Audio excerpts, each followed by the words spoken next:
नमस्ते स्टूडेंट्स, मैं सिर्फ जेवीएन किरण यादव। आज हम जो टॉपिक पढ़ेंगे न्यूक्लियर शेल मॉडल, उसमें एनर्जी लेवल्स कैसे फिल होते हैं ये हम देखेंगे। पहले के दो जो बेसिक लेक्चर्स थे वो कवर हो चुके हैं।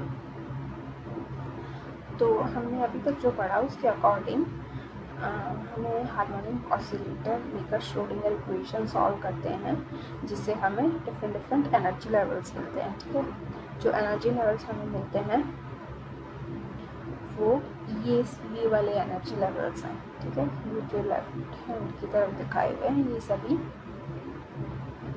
इनकी एनर्जी जो हमें मिलती है, जैसे 1p लेवल है उसकी एनर्जी मिलती है h cross omega, then 1d और 2s लेवल की एनर्जी मिलती है हमें 2h cross omega, 1f and 2p की एनर्जी मिलती है 3h क्रॉस ओमेगा। ऐसे हमें एनर्जी लेवल्स मिलते हैं।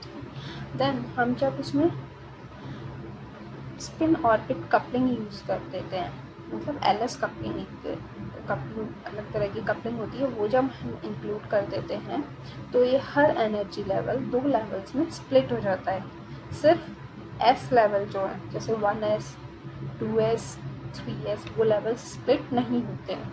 ठीक है, उसके अलावा जितने भी हैं वो दो लेवल्स में स्प्लिट हो जाएंगे। ठीक है, तो यहाँ पे 1s जो लेवल है उसके लिए n मतलब प्रिंसिपल क्वांटम नंबर, उसकी वैल्यू कितनी है 1, और l जो दूसरा क्वांटम नंबर l होता है उसकी वैल्यू कितनी है 0। s के लिए l की वैल्यू 0 होती है, p के लिए l की वैल्यू 1 होती है, d के लिए l की वैल्यू 2 होती है, f के लिए l की वैल्यू 3 होती है। ठीक है, तो ये सब है, ये है लेवल्स विदाउट एलएस कपलिंग, ये है लेवल्स विद एलएस कपलिंग, जहाँ पे हर लेवल दो लेवल्स में स्प्लिट हो गया है। बस जो एस लेवल्स हैं like 1s 2s 3s S orbitals हैं वो स्प्लिट नहीं हुए हैं। ठीक है, तो अब ये दो लेवल्स में स्प्लिट जो होते हैं, ठीक है, एक होता है L प्लस एस लेवल और एक होता है L माइनस एस लेवल। ठीक है, यहाँ पे L तो ऑर्बिटल क्वांटम नंबर है और S है स्पिन क्वांटम नंबर। S की वैल्यू होती है हाफ, स्पिन की वैल्यू हाफ इसे डिनोट करते हैं, तो S की वैल्यू होती है हाफ। हर लेवल दो ऑर्बिट्स में स्प्लिट होगा, दो लेवल्स में स्प्लिट होगा, L प्लस एस और L माइनस एस। ठीक है, नीचे की तरफ जैसे ये 1p लेवल हुआ, ठीक है, यहाँ पे p के लिए L की वैल्यू कितनी है 1, तो L प्लस एस और L माइनस एस, यहाँ पे S की वैल्यू हाफ है तो L प्लस हाफ और L माइनस हाफ को जब हम निकालेंगे तो 3/2 होगा और 1/2 होगा।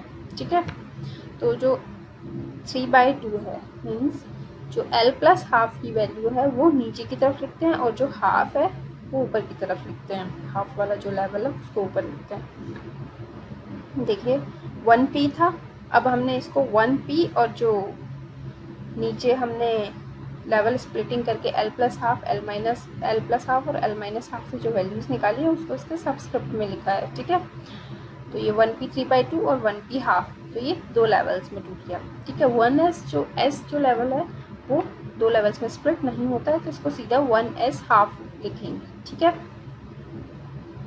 उसके बाद 1d जो लेवल है, d के लिए L की वैल्यू कितनी होती है, d के लिए L की वैल्यू होती है 2। ठीक है, तो ये दो लेवल्स में स्प्लिट होगा, 2 plus half and 2 minus half. 2 plus half मतलब 5/2, तो 1d 5/2 ये रहा, और 2 माइनस हाफ मीन्स 3/2, तो 1d 3/2 ये रहा। ठीक है, ये जो 2s लेवल है ये तो स्प्लिट नहीं होगा, 2s हाफ रहेगा, तो ये रहा 2s हाफ। अब इस वाले पोर्शन में आपको थोड़ा सा ये याद रखना है कि एनर्जी के सीक्वेंस में कहाँ कहाँ आएंगे ये लेवल, सीक्वेंस में कैसे आएंगे। ठीक है, जैसे ये 1s हाफ आ गया, फिर 1p 3/2 आएगा, फिर 1p हाफ आएगा, फिर 1d 5/2 आएगा, फिर 2s हाफ आएगा और 1d 3/2 फिर उसके बाद में आएगा। आपको ये जो बॉटम से लेके जैसे जैसे ऊपर की तरफ जाएंगे तो जो सीक्वेंस है लेवल्स का वो आपको थोड़ा सा याद रखना है। ठीक है, अगर क्योंकि इस चीज़ का डेरिवेशन ये बहुत लेंथी प्रोसेस है, इतना सिंप्लीफाइड डेरिवेशन नहीं है, तो ये चीज़ आपको थोड़ी सी याद रखनी है। इसी तरह से फिर 1f जो है वो 2 लेवल्स में स्प्लिट होगा। f के लिए l की वैल्यू कितनी होगी f ऑर्बिटल के लिए 3, तो 3 प्लस हाफ और 3 माइनस हाफ। 3 प्लस हाफ हो जाएगा 7/2, तो 1f 7/2 ये रहा, और 3 माइनस हाफ हो जाएगा 5/2, तो 1f 5/2 ये रहा। ठीक है, और 2p ऑर्बिटल है वो भी 2 में स्प्लिट होगा। p है, p के लिए l की वैल्यू होती है 1, तो दो जो लेवल से स्प्लिट होंगे 1 plus half and 1 minus half.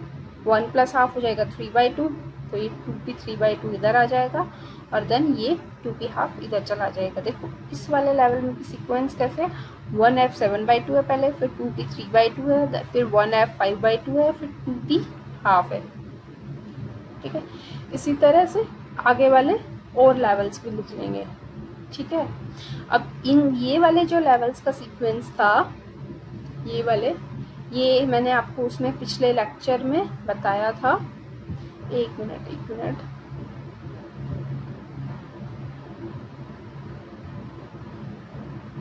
हाँ ये रहा। ठीक है, ये h क्रॉस ओमेगा एनर्जी का ये लेवल है, 2h क्रॉस ओमेगा एनर्जी का ये लेवल है, 3h क्रॉस ओमेगा एनर्जी का ये लेवल है। ठीक है, ये अब 1s 1p 2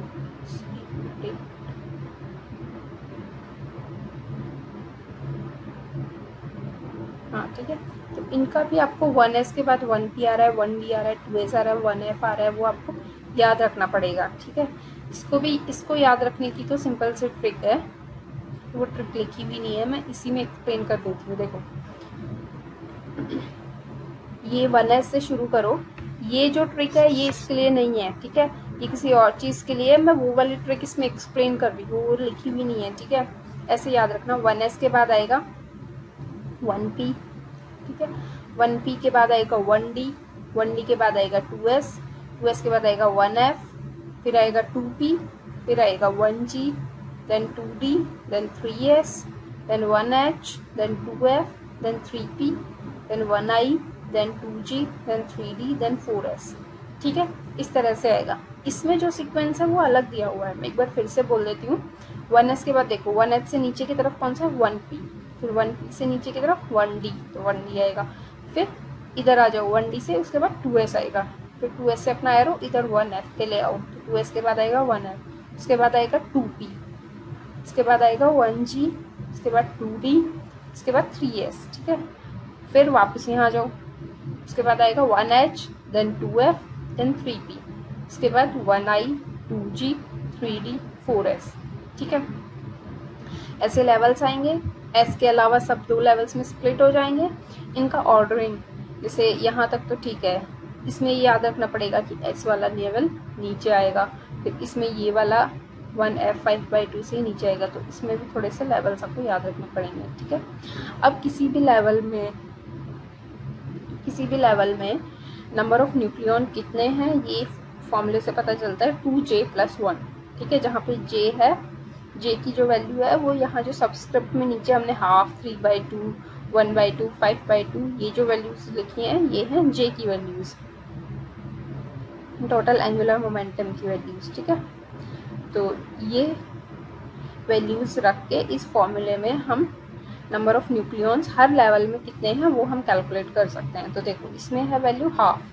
ठीक है, तो अब इस फॉर्मूला में j की जगह हाफ रखोगे तो 2 × हाफ + 1, 2 × हाफ है, 2 से 2 कट जाएगा, 1 + 1 बचेगा, 1 + 1 दैट मीन्स 2। तो इस लेवल में कितने न्यूक्लियॉन आ सकते हैं, 2। उसके बाद है 1p 3/2। ठीक है, j की वैल्यू कितनी है, 3/2, तो यहाँ j की जगह 3/2 रखोगे, 2 से 2 कट गया, 3 + 1 कितना है, 4। तो इस लेवल में 4 न्यूक्लियॉन भरे जा सकते हैं। उसके बाद यहाँ पे अगेन वैल्यू हाफ है, j की जगह हाफ रखोगे तो 2j + 1 की वैल्यू आएगी 2, तो इस लेवल में हम 2 न्यूक्लियॉन भर सकते हैं। देन यहाँ पे है वैल्यू 5/2 j की, यहाँ पे j की जगह आप 5/2 रखोगे तो 5 + 1 = 6, 6 बचेगा, तो इस लेवल में 6 न्यूक्लियॉन फिलअप किए जा सकते हैं।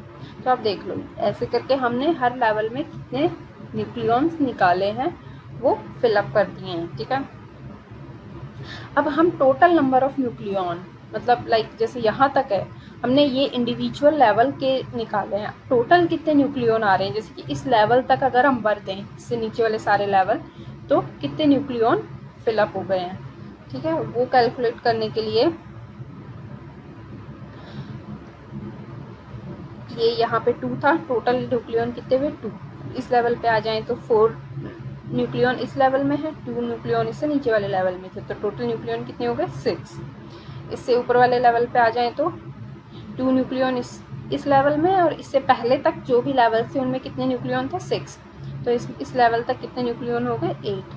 ठीक है, इससे नेक्स्ट लेवल में आ जाएं तो अभी तक 8 न्यूक्लियन थे टोटल लेवल्स में, और इस लेवल में कितने नए आए न्यूक्लियन 6, तो 8 + 6 = 14। ठीक है, देन इससे नेक्स्ट लेवल में इससे नीचे वाले सभी लेवल्स में कितने न्यूक्लियन थे 14, इस लेवल में कितने 2, तो ये आ गया 16। ऐसे कर करके हमने ऐड करते हुए सभी लेवल्स के लिए टोटल सम ऑफ न्यूक्लियन निकाल लिया कि जैसे अगर इस लेवल तक बात करें कि इस लेवल तक पूरा फील्ड है। ठीक है, तो इस लेवल में कितने न्यूक्लियन आ जाएंगे इस लेवल तक, तो 82 आ जाएंगे। ठीक है, अब हम देखेंगे कि यहाँ पे देखो मैजिक नंबर्स हमें मिले कि नहीं मिले। ठीक है, देखो यहाँ पे 2 न्यूक्लियन आ रहे हैं, यहाँ पे 8, देन 20, यहाँ पे 28 न्यूक्लियंस मिल रहा है, देन 50, देन 82। ठीक है, देन यहाँ पे ऊपर और 126 और मिलते हैं। ठीक है, तो इसमें सभी के सभी मैजिक नंबर्स हमें मिल रहे हैं, तो ये मॉडल एकदम सही है। ठीक है, अब ये जैसे हम इलेक्ट्रॉनिक कॉन्फ़िगरेशन भरते हैं ना 1s2 2p6 1s2 2s2 2p6, उस टाइप से भरना है हमें। एक क्वेश्चन का एग्जांपल लेके मैं बताती हूँ। क्वेश्चंस, इस पे क्वेश्चंस बहुत इंपॉर्टेंट होते हैं। ठीक है, ये कुछ रूल्स हैं कि इसमें कैसे फिलअप करने हैं। ठीक है, क्वेश्चन हमें दिए हुए होंगे कि हमें एंगुलर मोमेंटम निकालना है और पैरिटी निकालनी है। ठीक है, हमें ऐसे ये न्यूक्लियाई के एटॉमिक ये Z और A की वैल्यूज दी हुई होंगी, और हमें पता करना होगा उसका एंगुलर मोमेंटम और पैरिटी कितनी है। ठीक है, तो हमें क्या करना है, सबसे पहले तो एंगुलर मोमेंटम के केस में तो हमें ये देखना है कि उसमें टोटल जो प्रोटॉन्स हैं या जो न्यूट्रॉन्स हैं उनमें अनपेयर्ड कितने हैं, क्योंकि एंगुलर मोमेंटम में सिर्फ अनपेयर्ड ही कंट्रीब्यूट करते हैं। पेयर्ड की वजह से एंगुलर मोमेंटम 0 हो जाता है, ये मैं पहले वाले लेक्चर में भी बता चुकी हूँ। ठीक है, तो इवन न्यूक्लियस जो होते हैं उनका ग्राउंड स्टेट एंगुलर मोमेंटम 0 हो जाएगा, उनका एंगुलर मोमेंटम 0 हो जाएगा। इवन है, Z की वैल्यू भी इवन है, N की वैल्यू भी इवन है, दैट मीन्स उनमें सभी न्यूक्लियन पेयर्ड हो जाएंगे आपस में, अनपेयर्ड कोई बचेगा ही नहीं, तो उस केस में एंगुलर मोमेंटम 0 हो जाएगा। अब अगर कोई इवन और न्यूक्लियस है, मतलब इसमें N इवन है और या फिर Z ऑड है, या फिर दूसरा कॉम्बिनेशन ये हो सकता है कि Z इवन है और N ऑड है उस न्यूक्लियस में,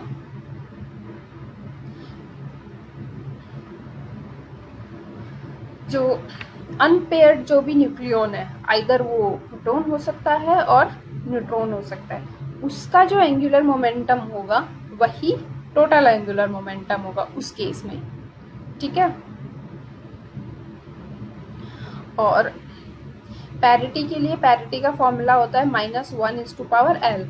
उस अनपेयर्ड जो भी न्यूक्लियन है, या प्रोटॉन है या न्यूट्रॉन है, उसके लिए जो भी L की वैल्यू है वो -1 की पावर में L, वो L की वैल्यू रख के यहाँ से हम पैरिटी निकाल सकते हैं। ठीक है, अब अगर ऑड न्यूक्लियस है, मतलब उसमें Z और N दोनों की वैल्यू ऑड है, ठीक है, तो क्या करना पड़ेगा, Z ऑड है और N ऑड है, तो Z क्या है,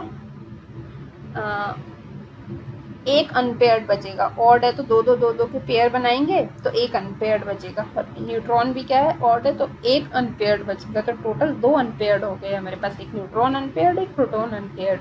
ठीक है, उस केस में क्या होगा, जो टोटल एंगुलर मोमेंटम है वो न्यूट्रॉन की वजह से जो एंगुलर मोमेंटम है और प्रोटॉन की वजह से जो एंगुलर मोमेंटम है, दोनों का एडिशन होगा। ठीक है, और पैरिटी का फॉर्मूला उस केस में क्या होगा, -1, न्यूट्रॉन और प्रोटॉन दोनों का जो एंगुलर मोमेंटम है उनका एल की वैल्यू जो है, ऑर्बिटल एंगुलर मोमेंटम की जो वैल्यू है उनका सम यहाँ लिख देंगे तो ये इससे पैरिटी की वैल्यू आ जाएगी।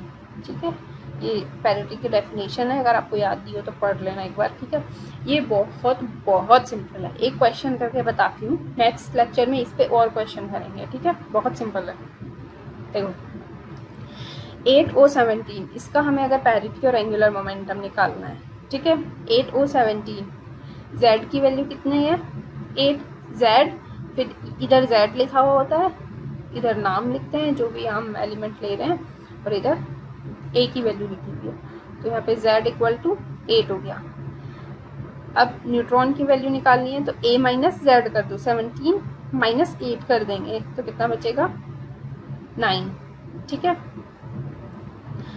अब प्रोटॉन्स और न्यूट्रॉन्स दोनों को सेपरेटली जो लेवल्स जिस हिसाब से जिस सीक्वेंस में मैंने बताए थे उनमें फिल करो। ठीक है, जैसे Z हमारा 8 था तो सबसे पहले इस लेवल में फिल करो। इस लेवल में कितने न्यूक्लियॉन आ सकते हैं 2, तो और हमें 8 तक फिल करने हैं। ठीक है, तो 1/2 की पावर 2 इसमें फिल हो जाएंगे। ठीक है, फिर इस लेवल, अब नेक्स्ट हमारे पास 6 और बचे हैं, 8 में से 2 फिल कर दिए, 6 बचे हैं। तो अब इस लेवल में आते हैं, इस लेवल में हम कितने फिल कर सकते हैं 4। ठीक है, तो ये भी पूरा फिल हो जाएगा 1p 3/2 अब हम 6 फिल कर चुके हैं और हमारे पास हैं 8, 2 और फिल करने, तो 1p 1/2 ये भी दोनों फिल हो जाएंगे।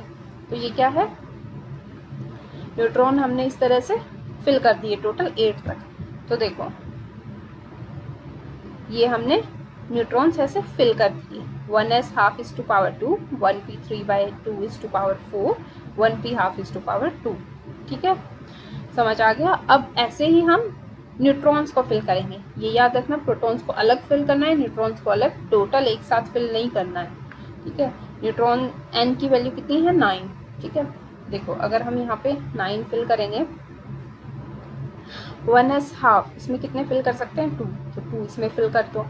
1p 3/2 में कितने फिल कर सकते हैं 4, इसमें 4 फिल करते हो, मतलब 6 हमने फिल कर दिए, 3 और बचे। 1p हाफ में 2 फिल कर सकते हैं तो 2 और इसमें फिल कर देते हैं।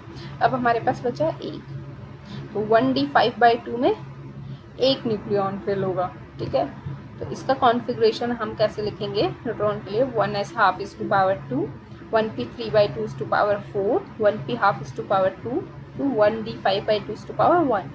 ठीक है, अब देखो इसमें तो क्या था, z इवन था, z की वैल्यू इवन थी, 8 प्रोटॉन्स हैं, तो क्या करेंगे 4 पेयर बना लेंगे, 2 प्रोटॉन मिलके 1 पेयर बनाते हैं, तो 4 पेयर बना लेंगे। तो देखो यहाँ पे लास्ट में भी ये पावर इवन है, तो इसका तो कोई कंट्रीब्यूशन होगा नहीं, एंगुलर मोमेंटम या पैरिटी दोनों में। ठीक है, अब इसमें क्या कितनी वैल्यू है 9 जो कि ऑड है, तो इसका कंट्रीब्यूशन होगा।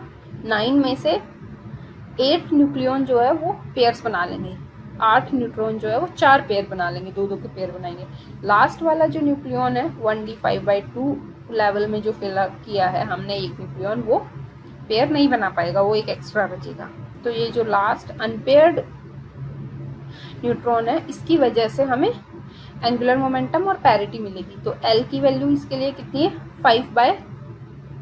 J की वैल्यू कितनी है 5/2। J की वैल्यू जो हम नीचे सबस्क्रिप्ट में लिखते हैं ये J की वैल्यू होती है 5/2 हाफ 3/2 1/2, ये सब J की वैल्यू है। तो इस अनपेयर्ड के लिए J की वैल्यू है 5/2, तो J की वैल्यू है हमारे पास 5/2। और ये d ऑर्बिटल है, d ऑर्बिटल के लिए L की वैल्यू कितनी होती है 2, तो L की वैल्यू 2 हो गई। तो J तो 5/2 हो गया, इसका एंगुलर मोमेंटम 5/2 हो गया, दैट्स द आंसर। पैरिटी के लिए L की वैल्यू देखी हमने कि लास्ट वाला अनपेयर d ऑर्बिटल में है, d के लिए L की वैल्यू 2 होती है, और पैरिटी का फॉर्मूला होता है pi is equals to -1/L, तो -1 की पावर 2 लिखते हो, तो पैरिटी आ गई प्लस। ठीक है, तो इसका टोटल एंगुलर मोमेंटम और पैरिटी को एक साथ रिप्रेजेंट करना हो तो 5/2 ऊपर प्लस सिंबल लगा दिया, 5/2 जहाँ एंगुलर मोमेंटम है, और ये सिंबल प्लस पॉजिटिव पैरिटी को डिनोट करता है, या इवन पैरिटी को। पैरिटी 2 तरह की होती है, या तो इवन या ऑड, देखो यहाँ लिखी हुई है। तो इवन पैरिटी को प्लस से डिनोट करते हैं और ऑड पैरिटी को माइनस से डिनोट करते हैं। ठीक है, तो इस तरह से ये न्यूक्लियॉन्स को हम अलग अलग लेवल्स में फिल करते हैं। ठीक है, तो बहुत इजी है, 2-4 क्वेश्चंस की प्रैक्टिस करोगे तो आ जाएगा, बस कुछ चीज़ें याद रखनी है आपको, वो लेवल थोड़े से याद रखने हैं। ठीक है, तो मुझे कमेंट्स में बताना ये आपको समझ आया या नहीं, बिकॉज उसमें इसी टाइप के क्वेश्चंस आते हैं इस टॉपिक पे, और ये क्वेश्चंस ही इंपॉर्टेंट है। ये टॉपिक पे थ्योरी इतनी इंपॉर्टेंट नहीं है, क्वेश्चंस इंपॉर्टेंट है, ठीक है। नेक्स्ट लेक्चर में मैं और इसी टाइप के क्वेश्चंस करवाऊंगी आपको, तो आपको और क्लियर हो जाएगा, ठीक है। बट एक बार कमेंट्स में ज़रूर बताना कि समझ आया कि नहीं आया, कि कैसे आपको फिल करना है।